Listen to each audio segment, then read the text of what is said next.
What if even your phone's pin screen could feel premium and alive? Samsung just did exactly that with One UI 8.5, and honestly, it looks less. With the latest One UI 8.5 beta, Samsung has completely refreshed the lock screen pin interface using dynamic colors.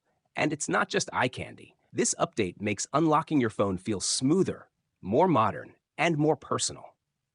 Now, when you enter your PIN, the numeric keypad lights up with colorful buttons. These colors aren't random. They're smartly pulled from your lock screen wallpaper, creating a seamless and premium look.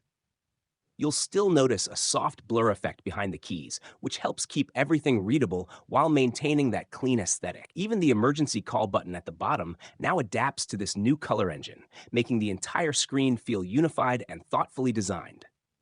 This is a big step up from One UI 8, where the pin buttons were mostly plain and blurred.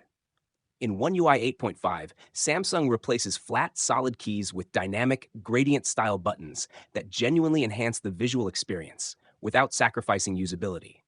Keep in mind, this is still an early beta build, so things may change.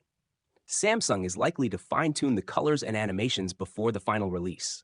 And yes, the company is being careful to ensure these effects don't drain your battery. But this change is just one piece of the bigger picture. One UI 8.5 feels like a full design evolution, featuring glass-style UI elements, a floating navigation bar, redesigned Samsung apps, more colorful and expressive backgrounds. Right now, Galaxy S25 users are getting early access through the beta program. The beta has launched in Germany, South Korea, the UK, and the US, with India and Poland joining very soon. The stable rollout is expected around Q2 2026.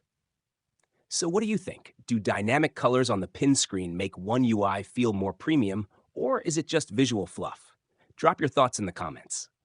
If you enjoyed this breakdown, hit the like button, subscribe for more Samsung updates, hidden features, and One UI leaks, and turn on notifications so you don't miss what Samsung does next. Because One UI 8.5 is just getting started.